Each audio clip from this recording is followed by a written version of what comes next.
कौन थे बुद्ध? एक व्यक्ति ने उनसे पूछा, आप देवता हैं क्या? आप देवदूत हैं क्या? आप ईश्वर हैं क्या? बुद्ध ने कहा, आई एम अवेकन्ड, मैं जागृत हूं। बुद्ध के बारे में प्रसिद्ध विद्वान H.G. वेल्स ने कहा है कि ये ईश्वर में विश्वास नहीं करते थे, पर स्वयं ईश्वर जैसे थे। सो गॉडलेस, सो गॉड लाइक।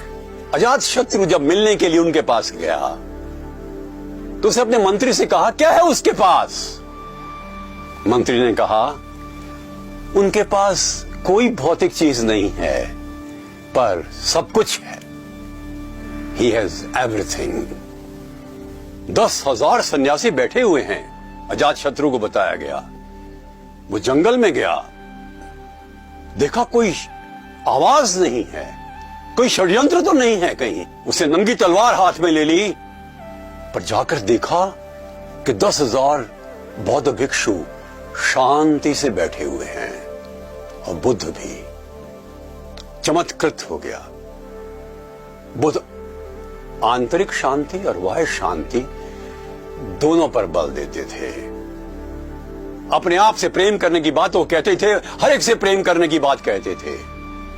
एक बार प्रसन्न जी राजा ने देखा कि उनके संघ में एक दलित आ गया है। उनको किसी ने बताया। प्रसन्न जी ने बुद्ध को कहा, भगवान, या तो आप उसको संघ से निकाल दीजिए, या हम अपने आप को आपके संघ से बाहर कर लेते हैं। प्रसन्न जी ने देखा कि आश्रम के ठीक बाहर एक दैदीप्यमान व्यक्तित्व का स्वामी युवा बहुत सुंदर भाषण दे रहा है जीवन के धर्म पर। उन्होंने पूछा गौतम बुद्ध से, ये कौन है? बुद्ध ने कहा, ये वही दलित है जिसके बारे में आप बात कर रहे हैं।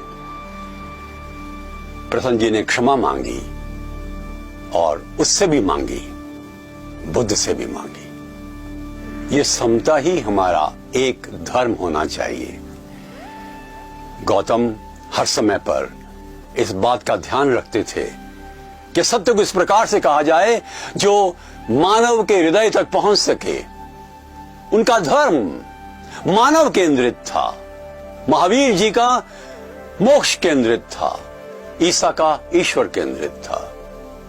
परंतु सभी धर्मों का सार तो यही है कि अपने जीवन को हम उच्च बनाएं, श्रेष्ठ बनाएं, उत्कृष्ट बनाएं, दैदीप्यमान बनाएं। We should make our life sublime, and excellence should be in every nerve of ours, in our talks, in our behavior, in our thoughts। Gautam Buddha ने जीवन की संपूर्णता पर बल दिया।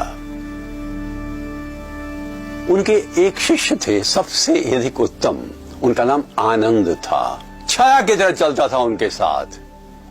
आज बुद्ध का अंतिम दिन था। रोने लगा आनंद। कौन ज्ञान देगा मुझे? कौन मार्ग दिखाएगा? कौन कहेगा अनुचित क्या है और उचित क्या है?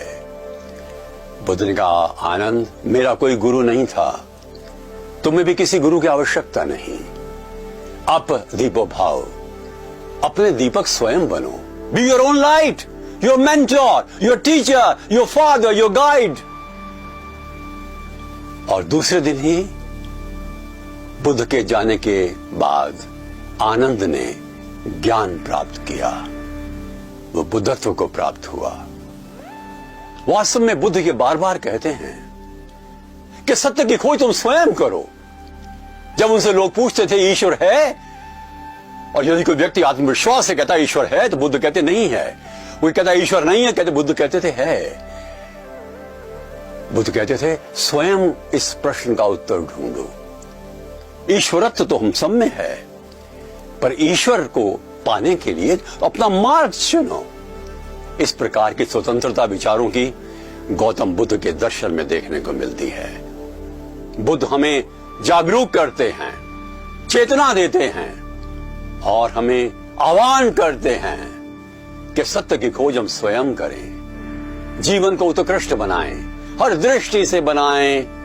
बुद्ध के पास एक शिष्य आया, उनका तो मरघट के पास बैठ करके 3 महीने तपस्या करो। मरघट के पास, उनका तो मृत्यु को समझ लोगे तो जीवन को भी और अधिक अच्छा समझोगे। मृत्यु से भयभीत नहीं होना जीवन का अंग है। एक बार एक गांव में बुद्ध गए, बहुत से लोगों उनको गाली दी। बुद्ध ने कहा आपने दे ली, अब मुझे और जगह जाना है। अरे आपको पर गालियों का असर ही नहीं हुआ? बुद्ध ने कहा यदि 15 वर्ष पूर्व आप मुझे गालियां देते तो मुझ पर असर होता, अब मुझ पर कोई असर नहीं होता। अच्छा एक बात बताइए, यदि आपने मुझे कोई चीज दी और मैंने स्वीकार नहीं की तो किसकी हो जाएगी? आपकी हो जाएगी ना। मैंने कोई गालियां स्वीकार नहीं की। शांत हो गए वो लोग। बुद्ध की महानता थी।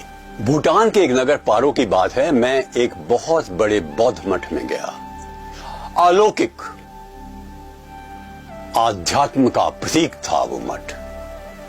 मैंने उनके प्रमुख से एक सवाल किया, क्यों नहीं गौतम बुद्ध जैसा और कोई व्यक्ति पिछले 2500 साल में बना? उन्होंने कहा क्योंकि किसी ने प्रयत्न ही नहीं किया। Nobody tried। आइए हम छोटा बुद्ध होने का प्रयत्न करें। नमस्कार।